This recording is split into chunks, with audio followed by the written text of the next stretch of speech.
doing 10% of your gross income, you're gonna chip away at a lot of that 75%. It's going to be a lot of it gone.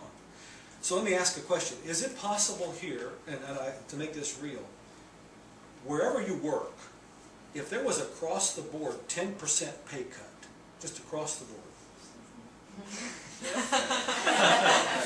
and if you work for the state of California, you better get rid. Between 5 or 15. If you had to take a 10% pay cut, would you go broke? You're saying no, and you're right, so is everybody else in here. Why would you not go broke? Because we got a 15% pay cut and we're doing all right. The reason is because we all have discretionary spending. We'll just kind of figure out a way to make it work. If you could do that under mandatory terms, why wouldn't you do it voluntarily? Why not? Could. So if you can do it voluntarily, it's money going into your account, it's for your future, and it's all going to accrue to your benefit. And so what? Maybe you won't need it. That'll just give you more money to give to the Lord's work, right? So it creates options. Number 3, true or false? It is okay to save for retirement in later years and catch up when my income is higher. Shirley's shaking her head back there, Shirley. What's the point of that question, Shirley? I'm not quite sure how to answer it. I know it's false, though. You know it's wrong. Here's the reason.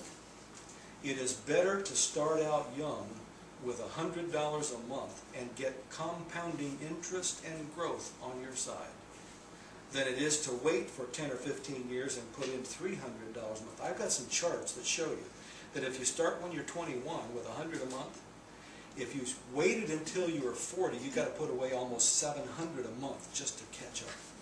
And then you might not make it. Compounding interest is one of those miracles that if you start, have you ever seen that story? If you could earn a penny a day and double it every day, that's compounding. So it works the same way. So compounding, it's better to start early, consistently save, and keep at it. And by the way, if you ever have a chance to leave an employer and take your money out because it's only $5,000 or a small amount of money in that account, don't do that. What you're doing is you're chopping off all that compounding at the end. You're not taking it out early, because that $5,000 can double 4 or 5 times if you leave it in there. But if you take it out and start all over, you don't take it out of the front end of the compounding cycle. You take it out of the back end where it could be really growing. So please don't confess now if you've taken money out of your accounts early. We're not going to have this as a public humiliation time. Just know is that if I had the chance to take you to the woodshed, I would. Don't do that. They have this thing, though, and it's terrible. I don't even want to say the words. Involuntary cash out. Yeah, don't do that. Roll it to an IRA. Roll it. Yeah, they do. If you don't make a decision and you leave a plan, they can cash you out. But if they do that, you have a right to put it back into our IRA and get the rollover. So don't accept it. Just put it back in. You do it wrong too. You get it with